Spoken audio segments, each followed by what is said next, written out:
Hello, this is my introduction video. Starts off with hello, my name is Cindy. I am Cindy Sparkman. A little bit about me as I am 42 years old, which means I was born in 1981. I lived in a home with both parents as a kid growing up with just my sister up until I was about 14 whenever they got divorced. I went to Greene County Tech High School in Paragould and graduated in 1999. Then turned around in that December, decided to get married. From that marriage, I had one child. That's my daughter. She's now 22. I had her when I was 20 years old. Come divorced a year later at 21. Couple of years as a single mom. I think that does build in definitely to who I am now, for sure. I was lucky enough to meet my husband, and I got remarried. Started college whenever my baby then with him was 6 weeks old, and I learned a lot about myself during that time of trying to make it through college and have a family of four on one single income. That was not fun, but I learned a lot from it. And then we also added to that with my nephew. He came along too. So then we were a family of five. I graduated college at 31. I worked in the social work field originally.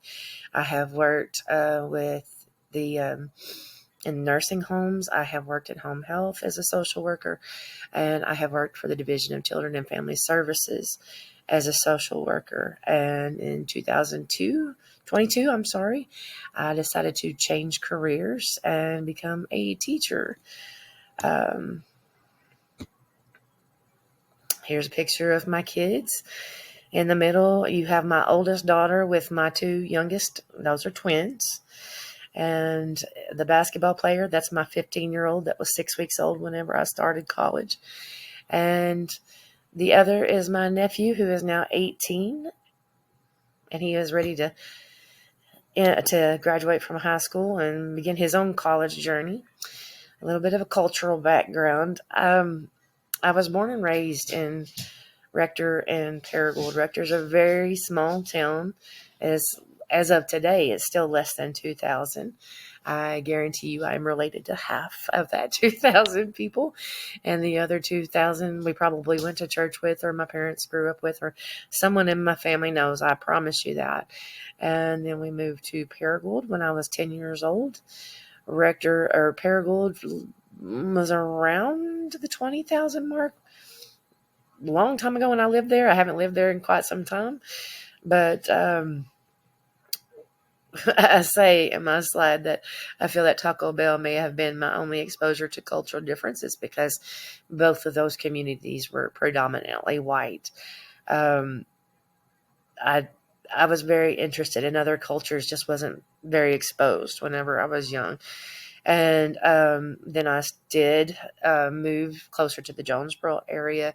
I worked in Jonesboro, and that's where I went to college, was at ASU.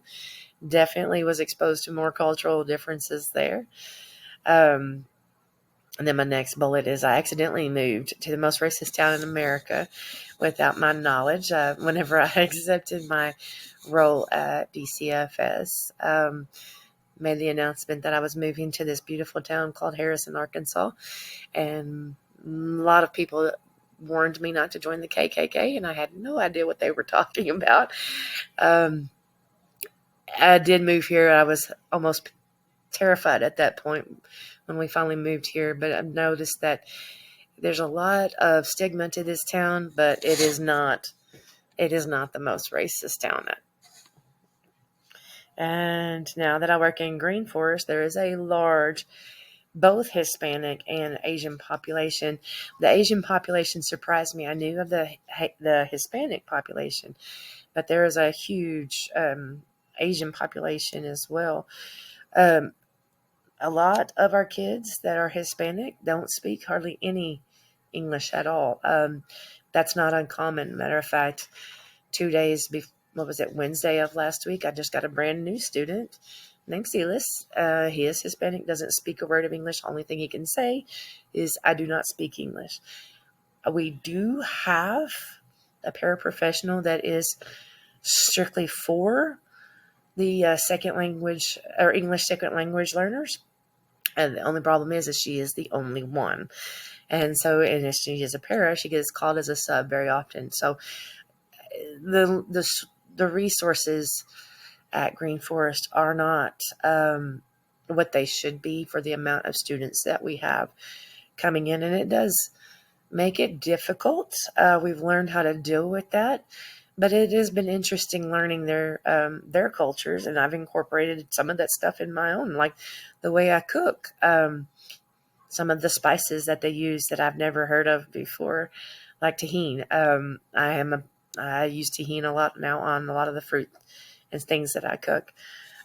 So I do enjoy learning more about that and incorporate it's myself. My values is I am a Christian, Southern Baptist, of course. That would explain my history, right? I do have a strong moral code. That's one thing I'm actually pretty proud of for myself, because I have learned that about myself, that there are some ethical boundaries that I am not willing to cross. Matter of fact, I have left jobs over ethical boundaries, and I'm not ashamed of it. And third bullet point is I want to help children grow to improve the future. Long story short, I do enjoy working with teenagers, as crazy as that sounds. And I do work with eighth graders. I'm an eighth grade science teacher. I learned that I'm really good at working with teenagers through DCFS. And it does seem to be that that seems to work. I say that I don't think like a teacher because I was a social worker for so long. So my differences definitely add to the diversity within our group of teachers. And I do think that the kids do find me more relatable because of that. And I'm actually able to build really good relationships with that. And I'm proud of that as well. And the things I love to do, I love to go outdoors. I love to spend quality time with my family.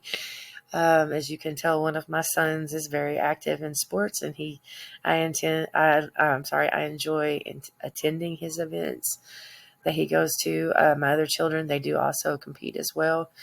And I love the Razorbacks, whether that's football, basketball, baseball. I enjoy watching my Razorbacks and cheering them on, and even though sometimes they break my heart. But that is about it. That is who I am, and hopefully you will help me to learn how to be more diverse and how to bridge more of those relationships. Thank you.